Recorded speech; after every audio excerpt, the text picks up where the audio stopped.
Oke, yang kedua ada meningkatkan kepercayaan diri.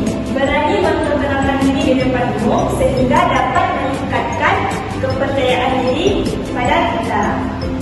Nah, selanjutnya ada memperkaya kosakata. Nah, dengan kita mempelajari perkenalan diri ini dapat memperkaya kosakata kita, yaitu kosakata dalam bahasa Indonesia. Dengan belajar ini kita dapat mengetahui nama, hobi, tempat tinggal, dan lainnya.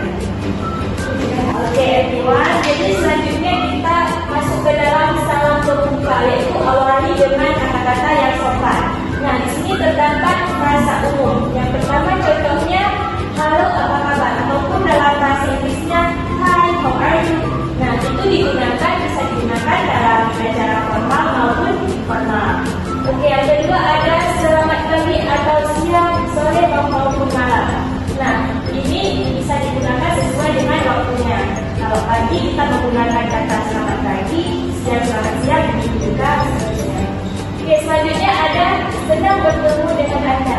Nah, ini dalam bahasa Inggris biasa juga disebut dengan nice to meet you. Nah, ini dalam bahasa Indonesia berarti senang bertemu dengan Anda. Ini biasanya digunakan untuk acara yang formal. Selanjutnya ada senang berkenalan.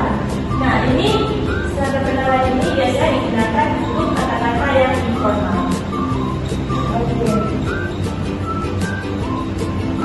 Oke, selanjutnya kita belajar cara mengenal diri sendiri. Yang pertama ada nama saya. Nah, nama saya ini itu cara paling umum untuk menyatakan nama kita. Misalnya orang menanyakan kepada kita, siapa nama kamu? What is your name? Maka cara yang paling umum kita jawab yaitu nama saya atau my name is. Selanjutnya ada saya adalah.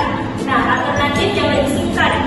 Nah, kemudian ada saya adalah. Saya adalah ini yaitu cara memperkenalkan diri yang lebih singkat daripada nama saya tadi. Selanjutnya biasa dipanggil.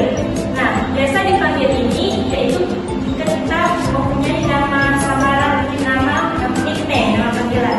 Nah, kita bisa menggunakan kata biasa dipanggil. Nah, selanjutnya yaitu cara memperkenalkan asal negara dan kota kita. Memberitahu asal kita membantu orang lain untuk memahami latar belakang kita. Nah, kita bisa menggunakan kata-kata saya dari negara apa misalnya. Kemudian ada saya berasal dari kota mana di negara tersebut. Contohnya saya berasal dari Berlin, Jerman. Dan selanjutnya ada saya tinggal di kota sekarang. Kita sekarang tinggal di Jakarta. Maka cara penyebutannya saya tinggal di Jakarta sekarang. Selanjutnya yaitu pekerjaan atau status kita saat ini. Cara memperkenalkan, cara memberitahu pekerjaan kita. Yang pertama yaitu saya bekerja sebagai guru. Saya bekerja sebagai guru. Selanjutnya belajar, itu juga saya seorang pelajar. Dan contoh lainnya saya ibu rumah tangga. Nah, kemudian yaitu memperkenalkan hobi dalam identitas diri, dalam memperkenalkan diri. Misalnya yang pertama hobi kita berenang. Jadi hobi saya adalah berenang. Begitu juga seterusnya, misalnya hobi bermusik, bernyanyi, ataupun yang lainnya. Nah, selanjutnya yaitu informasi tambahan dalam memperkenalkan diri. Contohnya ada usia atau status berkeluarga. Nah, contoh usia, kata-katanya yaitu umur saya, misalnya umur saya 19 tahun. Nah, cara pengucapannya umur saya 19 tahun.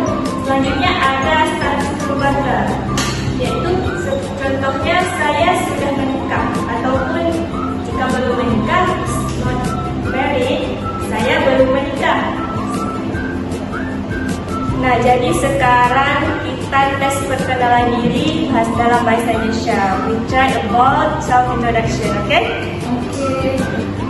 Oke, jadi silahkan perkenalkan dirimu. Please introduce yourself. Halo semuanya, perkenalkan, nama saya Edi, tinggal di Australia, umur saya 20 tahun, dan hobi saya Oke, thank you, Betty. Oke, Rizfa, silahkan. Nama saya Wiswa. Saya berasal dari Jepang. Umur saya 20 tahun. Hobi saya bernyanyi. Nah, jadi kesimpulan dari pembelajaran kita pada hari ini, dengan memahami perkenalan diri dalam bahasa Indonesia dapat membantu kita dalam menguasai kosakata serta mampu memahami kalimat sapaan dan salam, dan juga mampu merespon pernyataan ataupun pertanyaan sederhana dari orang-orang di sekitar. Oke, hanya ini pembelajaran kita pada hari ini. Sampai jumpa di pertemuan selanjutnya.